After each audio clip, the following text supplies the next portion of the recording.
Well, good evening, everyone. This is John Rollins, and it is Wednesday, so that means it's time for our weekly Strive session. Strive stands for Strategies to Remain Informed, Victorious, and Empowered. And this is a method that we use to try to provide some inspirational, some engaging, some uplifting thoughts with those who choose to tune in. It is my prayer that you find something valuable in our time together. And if you do, add your comments, share it. Thank you to all of those who continue to share. I appreciate it. I'm excited. And so we want to go ahead and share a thought for this evening. And again, strive, strategies to remain informed, victorious, and empowered. And our thought for this evening was more of a question. Is why is it not working right? Why is it not working right? And I can imagine that many people have found themselves in a situation where they were trying to do something, and in their mind they had an idea of how things were supposed to work, how the thing was supposed to turn out, but for whatever reason they were facing difficulties or challenges, and something just did not seem to be working right. And so again, on this evening I want to share an idea that may inspire someone to go back and check to find out what may be the cause of the issue or the difficulty that you're experiencing. I know for many people at the beginning of the year, especially with a lot of the faith-based organizations, many times the leaders will come up with a thought for that year, and a God-inspired thought for the year. And many times you can adopt that, or maybe you will have from your own time of prayer and meditation, maybe you will have a thought for yourself for the year. Well, for 2020, my thought was the year of unclogging. And the idea behind that was that I will remove as many things as I could that may have been clogging or hindering or preventing me from being as productive as I felt that I could. And so I'm going from that vantage point on this evening. And I'm going to take you back. In 2017, I published a book called Wisdom Clues, Social Wisdom for an Unsocial World. And in the section of personal growth, I wrote something, and I want to read it to you. And then I'm going to tell you where I'm going with this. All right? So this is under personal growth. This is chapter 9 in the book. And it says, we have filters in our cars, in our ACs, and on our appliances. Why? They are there to protect the investment and keep it functioning at a premium. Wouldn't it make sense to put a filter on our minds and our hearts? After all, what greater investment is there? When not filtered, we may be allowing polluters in that are damaging our very being. So the thought again is, why is it not working? And some of you know that I live in the country. Some people call it the boonies, the boondocks, but for most of my life I've lived in the country, and I've enjoyed it too. I love that I don't have to worry about hearing horns, and I don't have to worry about hearing a lot of loud music at all different times. I don't hear cars screeching down the hall, down the roadway. I mean, it's just peaceful being in the country. But one of the things that I think I appreciate most about it is that I have well water, okay, country water, and I have nothing against. This is not a statement against any type of water that comes from a municipality. That's not what I'm saying. But there's just something about that good old country water from the well, from the ground. And I think in my case, I think my well probably goes down. I want to say 130, but for whatever reason, 160 feet comes to mind. So, but I know that it's deep. It's deep down in the core of the earth, or below the surface of the earth. And so we get that good, cold, clear water. But I have a pump. And so that pump is just pulling water up, and that pump isn't necessarily processing the water the way that you would get it if you were getting water from a municipality. And so because that water is coming up from the earth, of course that means that there's going to be stuff in the water. Sometimes you get calcium, you get lime, you get other types of stuff that will make the water hard, and you can process it. You can get a filtering system, you can get a water softener. Okay, but inside of my home, at the place where the water enters into the house, and in most of my appliances, there's a filter.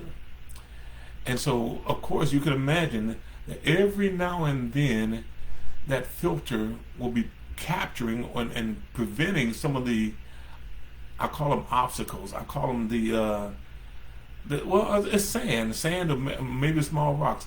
It will be preventing those things from coming into the house. And so over time, if you don't go back and continue to clean out that filter, you're going to realize a reduced water flow. And so you can turn your water, open it up full blast, but it may come out as a trickle. Why? Because something is blocking it or preventing it from flowing fully. And so what's the solution? Go in and backwash it, clean out that filter. And so, as soon as you do that, you replace the filter, you turn the water back on, and you have a good, solid, steady flow. Well, that also works in other areas of our lives. We have sometimes, so you say, well, John, why isn't it not working right? Why isn't it working the way that it's supposed to be? It's possible. It's possible that we have to go back and clean out the filter that is put in place to reduce the contaminants that could cause that damage, that could create the real turmoil for us. Okay, so those filters are doing their job. They're actually keeping contaminants from coming in. But every now and then, we have to go back and we have to backwash or clean out that filter. In your home, for your air conditioner, you have a filter there. And if you notice a deterioration in the quality of the air, or you notice that your utility bill, your air conditioner is working harder, the solution may be simple. It may be to go and spend $5 or maybe less to replace the filter so that you can get a greater airflow and you can get a reduced utility bill because your AC unit isn't working so hard. So the idea behind this is many times the investment that we have to make to clean the filter is minimal, but the benefits that we receive after having conducted that simple maintenance, that preventative maintenance, that regular maintenance, the benefits that we receive are immeasurable. Okay, so I read from the book, and it said that why don't we have filters on our minds and filters on our hearts? So why would we need a filter on our mind? Because there are so many pollutants, there's so many contaminants that are being shot at our mental well-being. Today, probably in my life, today probably more than any time that I can recall, there are so many people who are dealing with mental illnesses, mental challenges, who have issues with their mental well-being. Could it be so simple? And I'm not minimizing individuals who have need of assistance. That's not my intent. Okay, but could some of that some of those attacks, some of those challenges, some of those difficulties, some of those struggles, could they be resolved by checking the filter, monitoring what it is that we're allowing into our minds? How much negativity do you see on a daily basis from your TV? And I'm not saying there's anything wrong with watching TV. Please don't misunderstand what I'm trying to make sure that you understand that there may be some simple steps that you can take, that I can take, that we can take, that will make our lives so much more healthy. Okay, could we, by monitoring what it is that's coming in, get an immeasurable benefit with regards to our mental health? TV, the people who are talking to us, maybe it's from a family member, maybe it's from a co-worker, maybe it's from a friend, but what are they saying? Are they providing you with information that's going to clog your filter and then prevent you from being able to function at a premium level? Or are you surrounding yourself with people who are who are helping you to maintain the information that's coming into your mind, your heart? And again, I referenced that in the quote from the book. Are we holding things that are blocking our proverbial blessing? Are we holding on to things? Bitterness, envy, strife, unforgiveness, past hurts, past fears. Are we allowing those things to clog up our heart? There's a book that I read a lot, and you all know what I'm talking about. For those who watch my sessions, you know what I'm talking about. I'm talking about the scriptures. But in the book of Proverbs, it says, guard your heart with all diligence. Or in other words, I think there's another translation that tells you to place a sentry, place guardians around your heart with all diligence.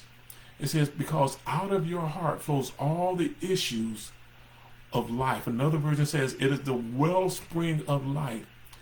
And so if we're not guarding our heart, if we're not protecting the information that's coming into and impacting our heart, our source of life, it doesn't take a lot of imagination to understand that we are threatening our well-being. We're challenging our well-being. And it's something that we don't have to go to the doctor, or we don't have to go to the spend time on the couch. And there's nothing wrong. If you have to do that, do it. Okay, but even before you do it or after you do it, there's still going to be some things that are going to be within each one of our control. Okay, why is it not working right? Maybe because we have a clogged filter.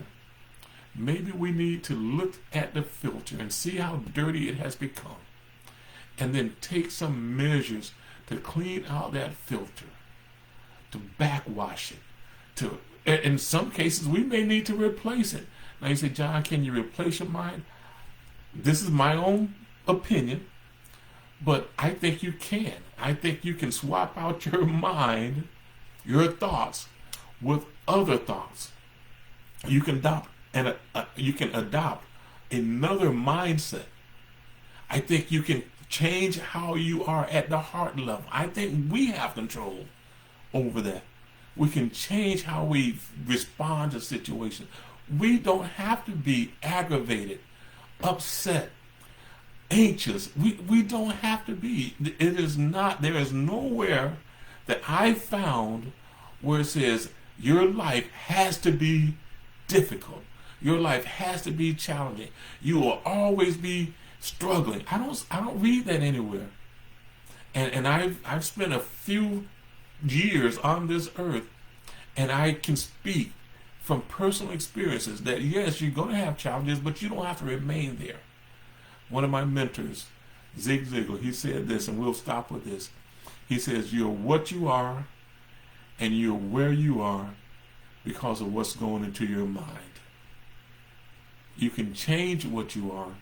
You can change where you are by changing what goes into your mind. Why is it not working right? Maybe we have to go and clean out, replace, do some maintenance on the filter. All right? Hey, this is John. with the Strive session. Strategies to remain informed, strategies to remain victorious, and strategies to remain empowered. I really hope that this made sense to you, and I hope that for someone who hears it, or maybe someone that you know as you may go through this, that can benefit from it, share it with them. Share it with them. Let them know it can work, right? It can. It can work the way that it's supposed to work. Okay? I believe that life for all of us can work the way that it was designed to work. I said before, and I'll say it many times. Okay, right now, at this very moment, you possess everything that you need to become everything that you were created to become. Right now, at this very moment. It doesn't matter where you are. It doesn't matter what you're doing. You were created with what you need. Now, how we use it is something that each one of us will have to give an account for. All right? Hey, I close the way that I love to close. It's been a week since we were together last, and if you've not had someone to come into your life to speak to your greatness, to remind you just how awesome you are, to let you know that if you were not in their life would not be the same. Okay, to affirm your greatness, let me do so. Let me tell you that today, tomorrow, and forever, okay, you are important. All right, and don't you ever forget it. All right, bye guys.